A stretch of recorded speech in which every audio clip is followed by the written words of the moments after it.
l'interdiction de la torture, la cruauté, la persécution ou l'oppression font partie des comportements que Rumi critique le plus ardemment.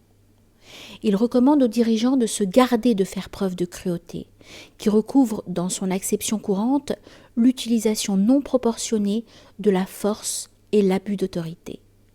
De nos jours, ces actes de cruauté prennent la forme de la torture, des mauvais traitements inhumains ou dégradants qui sont dénoncés et interdits par la Convention de l'ONU contre la torture et autres peines ou traitements cruels, inhumains ou dégradants, adopté en 1988, qui constitue le texte de droit international qui fait autorité sur la question.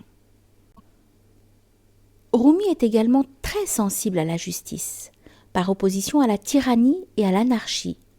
Il est parfaitement conscient du fait que le potentiel des positions d'être cruel et opprimé sont transitives, que tout le monde puisse passer de la position d'opprimé à celle de cruauté.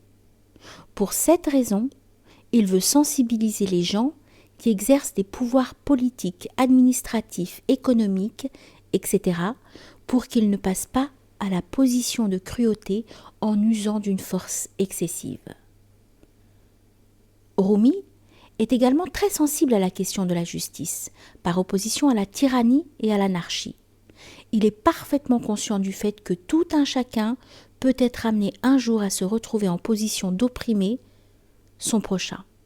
Et c'est pourquoi il tient tant à sensibiliser les responsables politiques, administratifs, économiques, pour éviter qu'ils n'abusent de leur position pour devenir des oppresseurs. Rumi s'oppose à l'arbitraire, à la brutalité, à l'injustice et aux violations des droits de l'homme dans toutes les occasions, et pense que ceux qui perpètrent l'injustice devront rendre des comptes tôt ou tard de leurs actes. Le crime de ceux qui font le mal devient pour eux un puits sombre. C'est ce qu'affirment tous les sages. Si les responsables politiques, judiciaires, administratifs, de médias, militaires ou policiers, quelles que soient leurs fonctions ou prérogatives, en se fondant sur leur pouvoir et l'autorité temporaire, sapent la justice, la prééminence du droit et violent les droits de l'homme, creusent de leurs propres mains le puits noir et profond dans lequel ils finiront par tomber.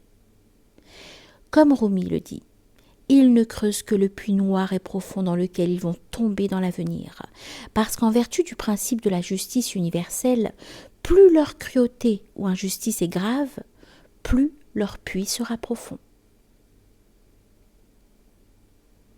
Plus l'on est pécheur, plus effrayant est le puits. La justice divine a décrété le pire châtiment pour le plus grand péché. Ô toi qui, par iniquité, creuse un puits pour toi-même, creuse avec modération. Ne tisse pas un cocon autour de toi-même, comme le ver à soie. Tu creuses un puits pour toi-même. Creuse avec modération. Ne sais-tu pas que si tu creuses un puits pour moi, tu tomberas toi-même à la fin dans le même puits? Rumi en appelle à la justice divine et met en garde le tyran et le dictateur en ces termes. Ne considère pas que le faible est sans défenseur. Récite de Coran le verset de « Quand vient le secours de Dieu ». En s'appuyant sur l'histoire de Haman, ministre de Pharaon, l'ancêtre des dictateurs qui a entraîné celui-ci dans de mauvaises politiques, il fait des observations intéressantes dont chaque homme d'État devrait tirer des leçons. Haman ne distinguait pas l'ami de l'ennemi. Il jouait au tric-trac, tout de travers, comme un homme aveugle.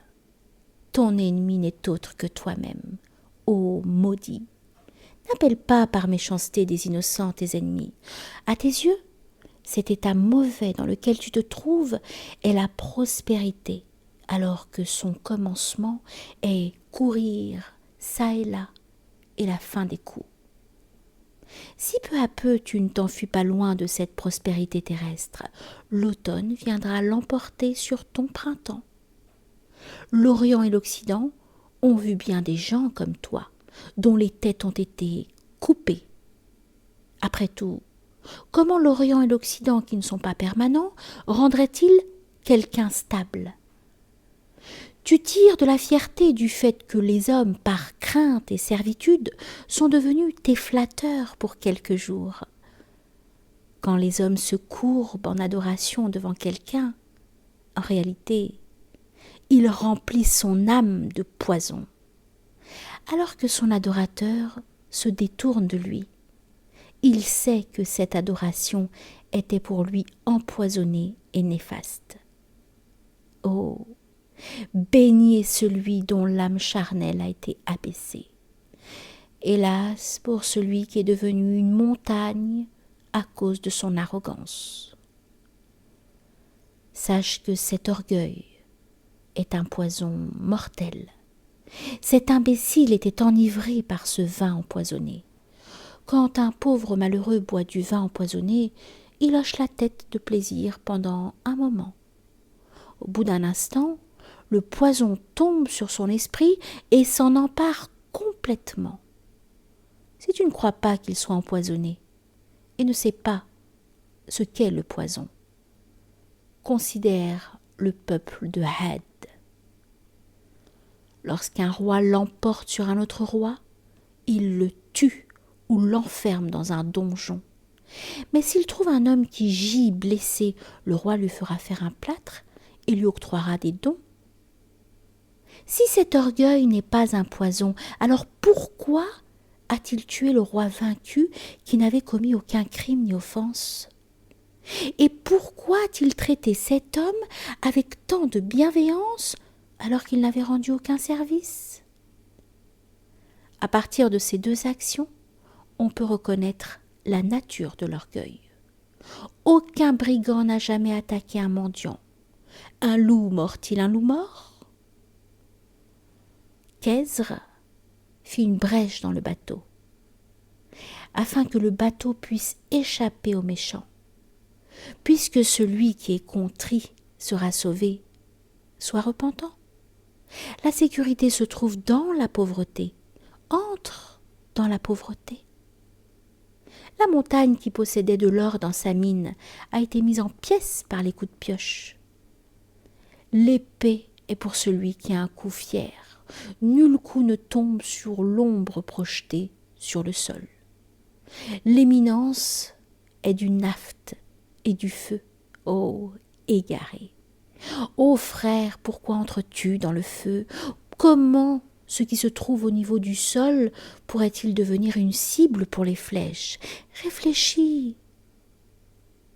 Mais si on lève la tête de la terre, alors, comme des cibles, on subira des coups irrémédiables.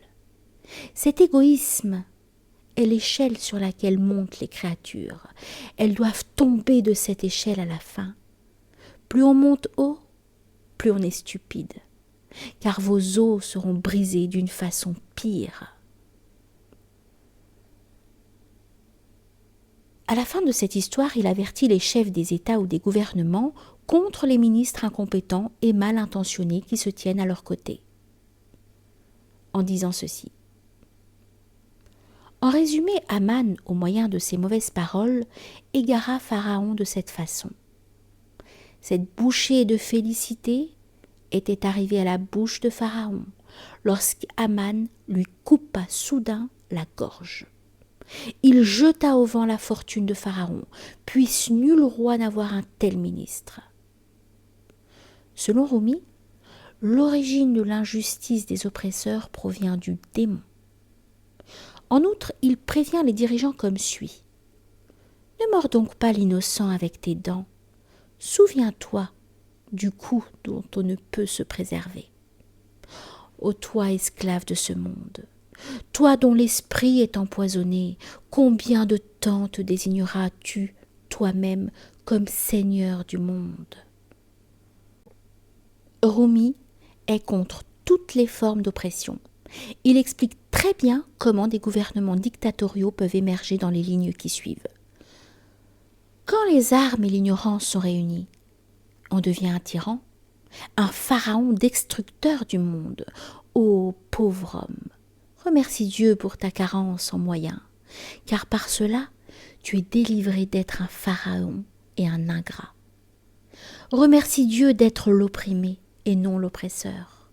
Tu es à l'abri d'agir comme pharaon de toute tentation.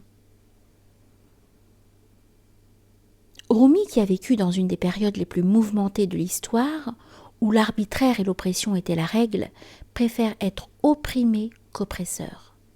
Mais cela ne l'empêche pas de faire de son mieux pour empêcher l'oppression. Je brise les racines de l'oppression et de la tyrannie. Il fait cet avertissement dans un de ses quatrains aux personnes avides d'être le dictateur. Nous sommes tous des jouets pour l'autorité de Dieu. Il est richesse et puissance, nous sommes tous des mendiants. À quoi bon chercher des privilèges l'un sur l'autre, alors que nous nous trouvons tous au seuil d'une seule maison? Il avertit les dictateurs de ne pas compter sur les gens autour d'eux pour faire des injustices. Les tyrans n'auront point d'auxiliaire. Les mortels contempleront le châtiment des hommes injustes.